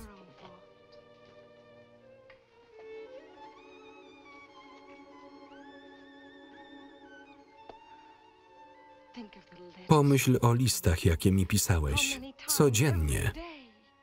Codziennie? A każdy kolejny piękniejszy od poprzedniego. Cały ten absurd przez kilka głupich listów? Absurd? Twoje listy? Nigdy. W każdym z nich jakbym słyszała twój głos tamtej nocy w ciemności. Jakbyś mnie obejmował. Czytałam je w kółko. Każda strona to jak część twojej duszy. Jak światło i ogień wielkiej miłości. Słodkiej, silnej i prawdziwej. Słodkiej, silnej i prawdziwej? Mój Krystianie, przyjechałam prosić Cię o przebaczenie.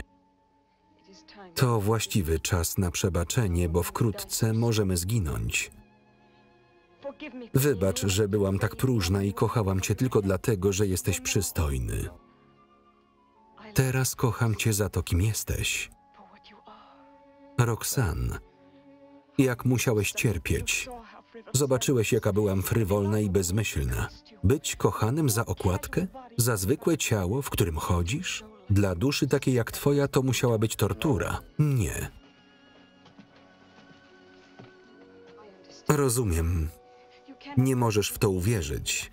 Taka miłość. Nie chcę takiej miłości. Chcę jedynie takiej miłości za to, co każda kobieta w tobie widzi. Mnie stać na więcej. Nie, wcześniej było lepiej. Nie znasz mnie dobrze, byłam dzieckiem. Teraz jestem kobietą. Gdybyś był mniej przystojny, brzydki, obleśny nawet, wciąż bym cię kochała. Naprawdę? Tak. Obleśny? Nawet wtedy. Jesteś szczęśliwy?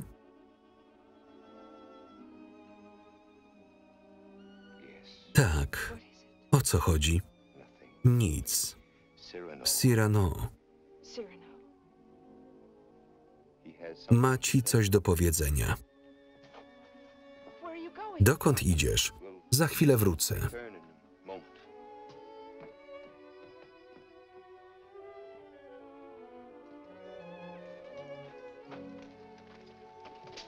Cyrano. Pańska żona wraca ze mną? Nie, zostaje. Ma czas, żeby wrócić. Zostaje. Niech ktoś da mi muszkiet, ja też zostaję. Panie, okazujesz odwagę. Miałbym uciekać i zostawić kobietę? Pułkowniku, moje gratulacje. Co z Roxanne? Poczekaj. Wyglądasz na... Ona mnie nie kocha. Skąd ta myśl? Kocha ciebie. Kocha jedynie moją duszę. A to przecież ty. I to ty ją kochasz. Widzę to, wiem to. Pisałeś do niej codziennie. To było dziecinnie proste. Od miesiąca jesteśmy otoczeni. Jak wysyłałeś te listy? Przed wschodem słońca. Ryzykować życie każdego dnia? Kochasz ją. Tak.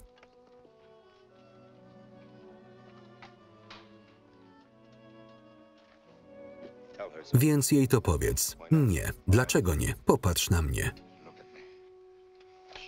Kochałaby mnie, gdybym był brzydki. Tak ci powiedziała? Tak, idź do niej. Nonsens, wracaj do niej. Ty nigdy nie będziesz brzydki, to ciebie kocha. Przekonamy się. Nie. Niech wybiera między nami, powiedz jej wszystko. Dlaczego mnie torturujesz? Mam zabrać twoje szczęście dlatego, że urodziłem się ładny? A ja twoje, bo mam zdolność przekazać, co ty czujesz? Powiedz jej, nie przeginaj. Mam dość walki z samym sobą. Moje sekretne małżeństwo z nią można unieważnić. Niech kocha głupca, jakim jestem, albo wcale. Idź i powiedz jej, niech wybierze jednego z nas. Wybierze ciebie. Mam nadzieję.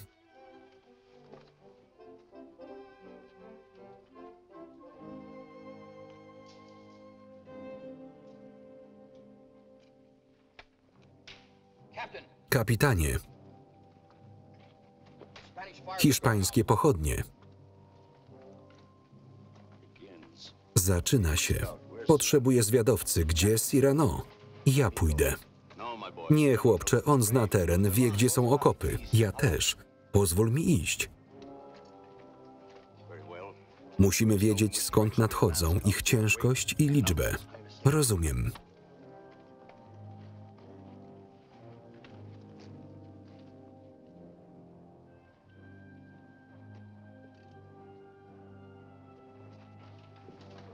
Roxanne, Cyrano, Christian uważa, że powinnaś wiedzieć, że...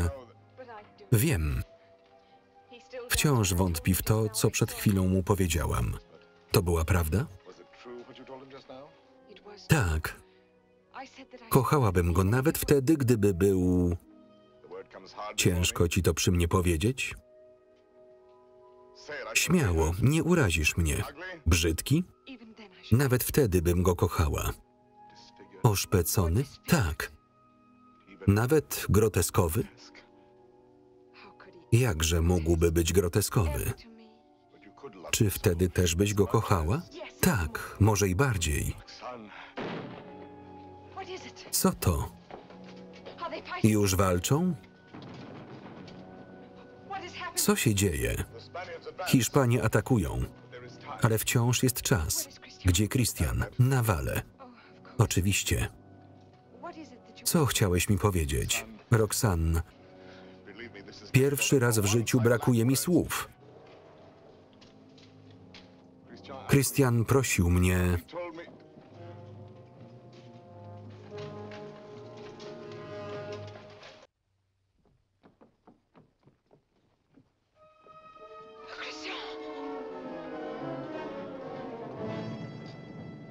Panowie na stanowiska.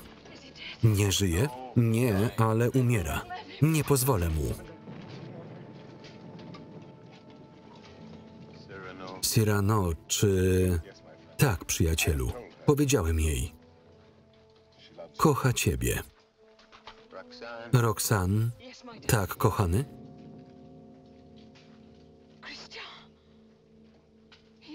Umarł? Tak.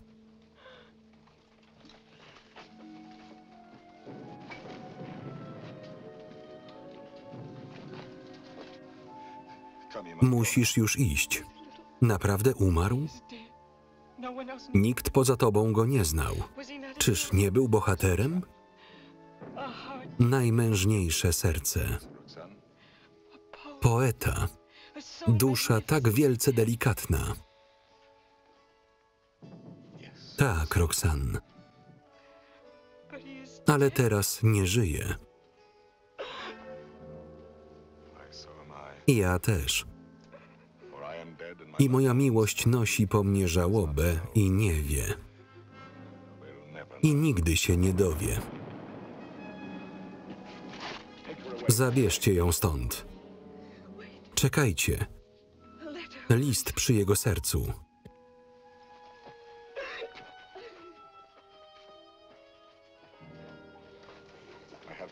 Teraz muszę pomścić dwie śmierci. Christiana i własną.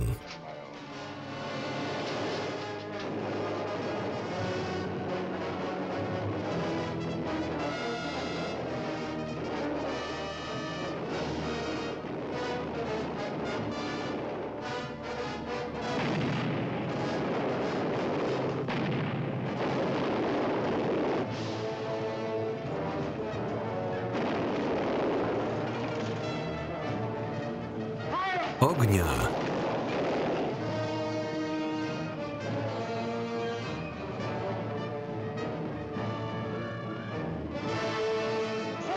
Poddajcie się albo zginiecie.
Patrzcie, sygnał.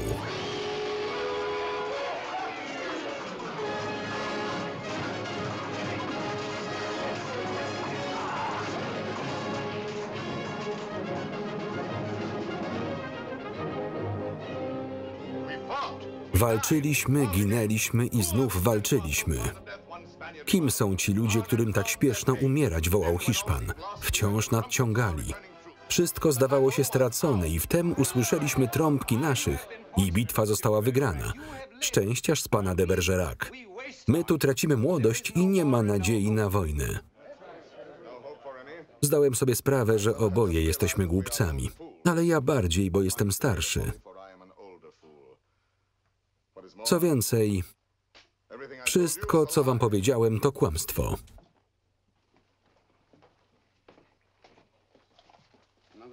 Kolejna satyra do gazety? Kolejna rękawica w policzek władzy? Cyrano, dlaczego to robisz? Dlaczego atakujesz? Głupotę, złudę, korupcję? Jestem za stary, żeby się zmienić. Jestem starym psem, co szczerze zęby. Ale zęby można wyrwać, a to może boleć. Niewdzięczny nędznik, ten drań de Bergerac. Tym razem posunął się za daleko. Podpisał na siebie wyrok śmierci.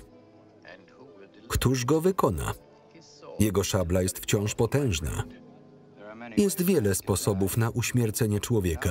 Może przydarzy mu się wypadek.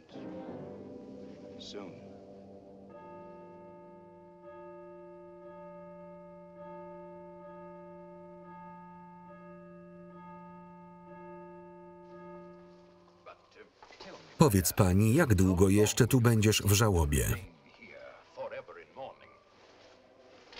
Na zawsze. Christian był aż taki? Gdybyś go znał, nie pytałbyś. Jego ostatni list noszę wciąż przy sercu. A Cyrano, często go widujesz? Co tydzień. Zastępuje mi gazetę. Przynosi wszystkie wieści. Co sobotę czekam go pod tym drzewem, haftując. Kiedy wybija godzina, nie muszę się oglądać. Przy ostatnim uderzeniu dzwonu słyszę jego laskę, jak idzie. Satyry narobiły mu wielu wrogów. Wciąż boją się jego ostrza. Nikt nie śmie go tknąć. Być może. Nie boję się agresji przeciwko niemu, ale jego samotności i ubóstwa. Starych, szarych grudni wkradających się w jego pokoje. Wydaje mi się, że nosi ten sam płaszcz już od kilku miesięcy. Nic dziwnego. Nie musisz się za bardzo nad nim użalać. Żyje swoim życiem, kroczy swoimi ścieżkami, przemyślanie i wolno. Mój drogi książę, wiem, ja mam wszystko, a on nic. A jednak powinienem być dumny, że mogę uściskać mu rękę. Żegnam. Czy jeszcze kiedyś cię zobaczę? Przyjdź, kiedy tylko zechcesz. Więc wybaczyłaś mi? Jestem tu. Kiedy człowiek zdobywa wszystko na świecie, kiedy odnosi zbyt wiele sukcesów, czuje jakby 1000 małych rozczarowań wobec siebie, których sumą nie są wyrzuty sumienia, a raczej obrzydzenie, zniechęcenie i żałość.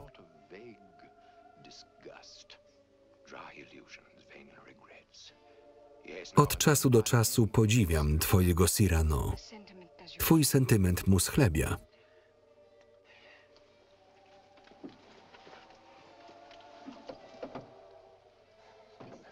Pani, muszę ci coś wyznać. To prawda, że jeszcze nikt nie śmiał zaatakować Cyrano. Jednakże wczoraj w teatrze słyszałem pewne rzeczy. Jutro, jak go zobaczysz, ostrzeż go. Dziękuję.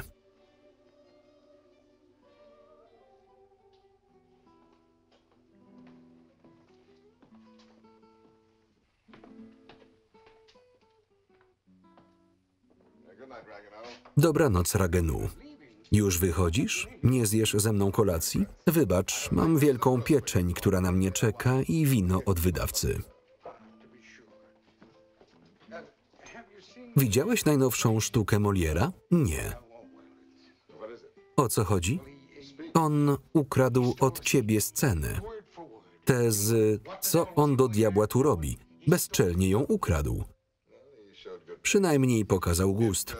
Dobrze zagrana? Przepięknie. Śmiali się bez przerwy. Molière ma talent. Christian miał piękny wygląd, a ze mną zawsze tak. Dobranoc, przyjacielu.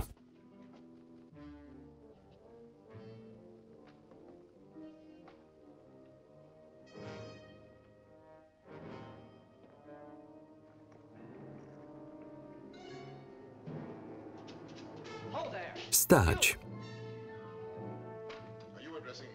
Mówisz do mnie? Do ciebie, długonosy. Pisarzyna, łgarz, plagiator.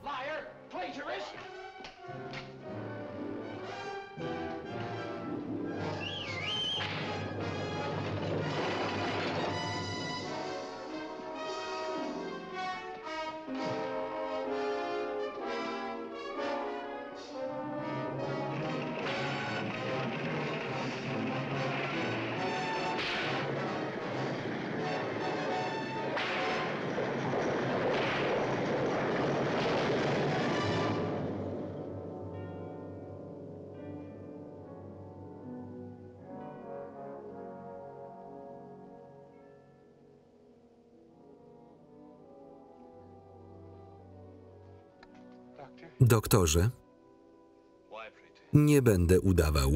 To poważna sprawa. Niech siedzi cicho za wszelką cenę. Jeśli spróbuje wstać, umrze.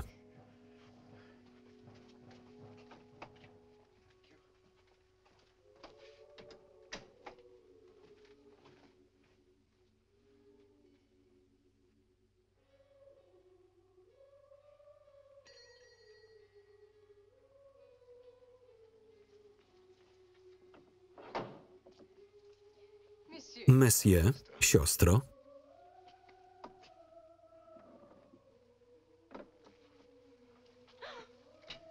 Co z tobą? Powiedzieć coś siostrze? Wczoraj w piątek znów jadłem mięso. Tak, wiem. Dlatego jesteś taki blady. Przyjdź do mnie, zanim odejdziesz. Dostaniesz miskę gorącej zupy. Oczywiście. Jesteś dzisiaj dość rozważny. Może mnie nawrócisz? O nie, za nic w świecie. Od ciebie bije świętością, a jednak nigdy nie nauczasz. Zadziwiające. Pozwól, że ja zadziwię ciebie. Pozwolę ci pomodlić się za mnie dzisiaj w nieszpory. Zgłupiałem, prawda?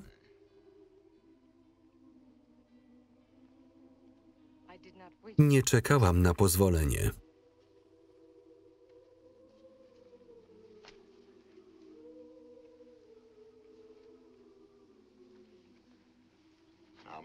Niech mnie diabli, jeśli kiedyś zobaczę koniec tego haftowania.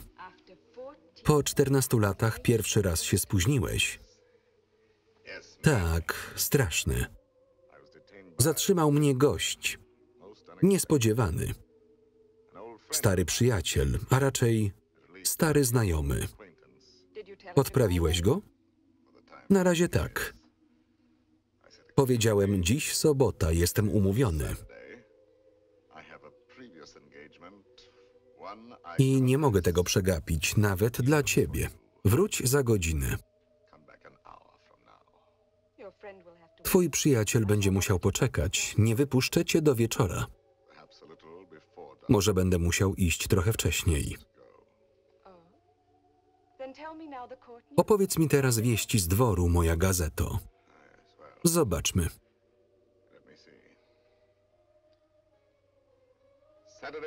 Sobota 19.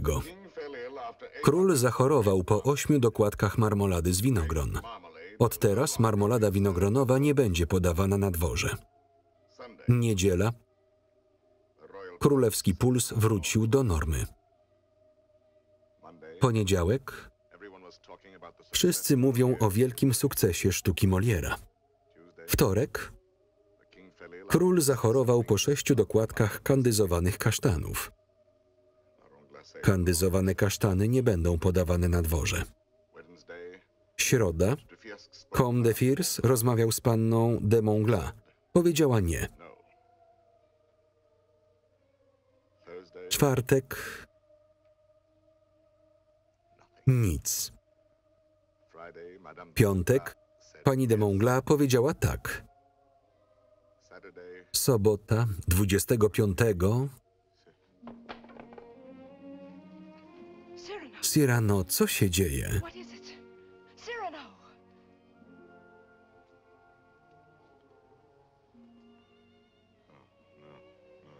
To nic. Stara rana daje się czasem we znaki. Zaraz mi przejdzie.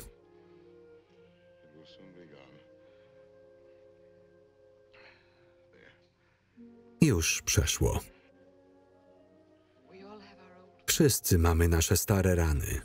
Ja mam swoją tutaj, pod tym starym kawałkiem papieru.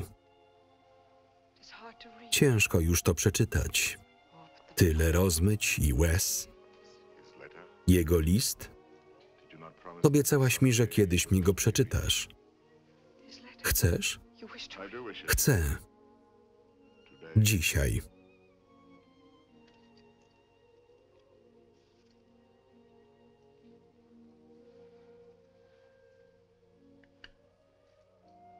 Otwórz i przeczytaj.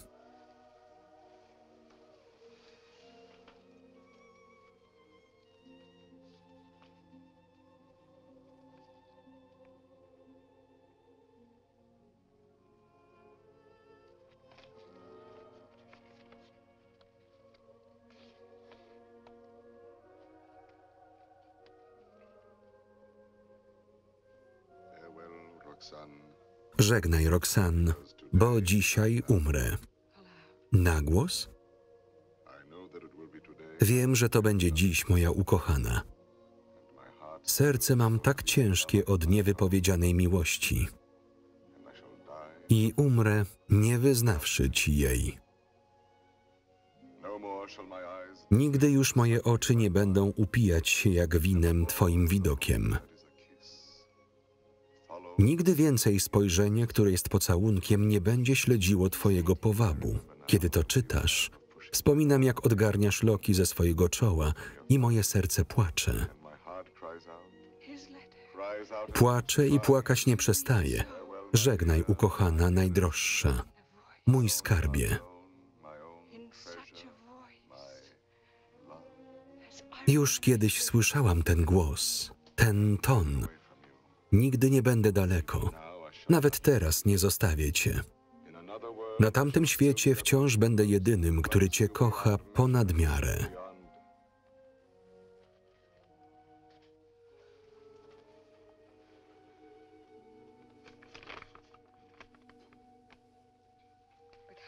Jak możesz to teraz czytać? Przez 14 lat byłeś mi starym przyjacielem, który odwiedzał mnie, by mnie rozweselać. To byłeś ty. Mogłam to widzieć za każdym razem, gdy wypowiadałeś moje imię. To byłeś ty. Listy, to byłeś ty. Te przemiłe, głupie słówka, to byłeś ty. I ten głos w ciemności, to byłeś ty. I dusza. To wszystko byłeś ty. Nigdy cię nie kochałem. Tak, kochałeś. I nawet teraz mnie kochasz. I jeszcze lepiej jest cię znać. Nie, nie kocham cię. Dlaczego milczałeś przez te wszystkie lata? Każdego dnia, każdej nocy. Nic mi nie dał. Wiedziałeś o tym. Wiedziałeś, co było w liście na mojej piersi. Twoje łzy. To były twoje łzy. Krew była jego. Cyrano. Tutaj jest. Co za bezmyślność. Zabił się, przychodząc tutaj. Co się stało? Nic, nie skończyłem gazety. Sobota 26, pół godziny przed kolacją, pan de Bergerac umarł podle zamordowany. Co oni ci zrobili? Los lubi sobie zażartować. Wzięli mnie z zaskoczenia, napadli mnie. Mój szlachetny wróg Sługus, pole bitwy Rynsztok. To zbyt logiczne. Nic mi nie wyszło, nawet śmierć. Siostry, nie odchodź. Może mnie już nie być, kiedy wrócisz. Nie umrzesz. Kocham cię. Nie, moja pani, to nie ta historia.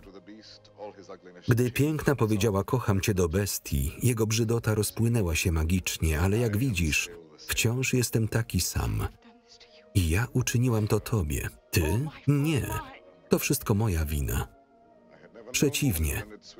Nigdy nie znałem kobiecości w pełni poza tobą. Matka nawet na mnie nie spoglądała. Nie miałem siostry.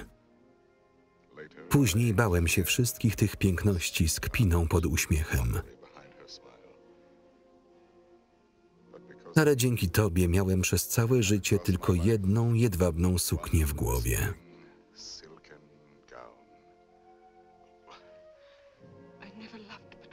Zawsze kochałam tylko jednego mężczyznę. Straciłam go 2 razy.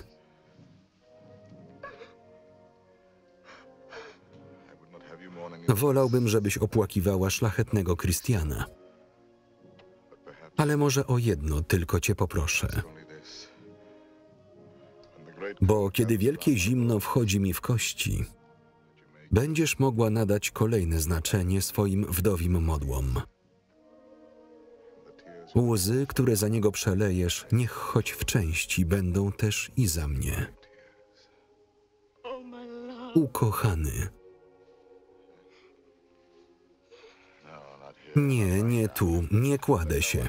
Niech nikt mi nie pomaga.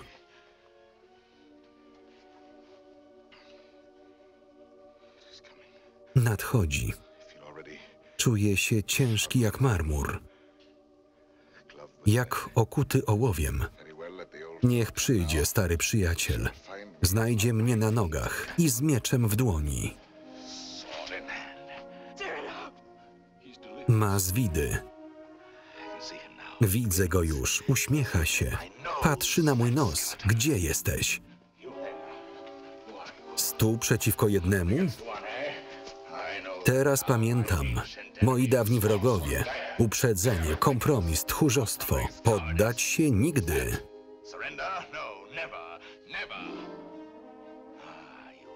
Ty też, próżności. Wiedziałem, że w końcu mnie zwyciężysz. Jednak walczę.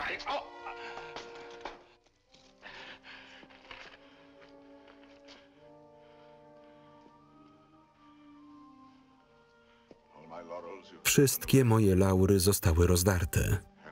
I me róże. Ale nie zważając na siebie, jest jeszcze jedna korona, którą sam sobie zrobiłem. I dzisiaj, kiedy stanę przed Bogiem, mój ukłon zmiecie gwiazdy z nieboskłonu. Jedyne, co nieskazitelne, niezburzone w świecie, mimo zagłady mej własnej. I to jest moje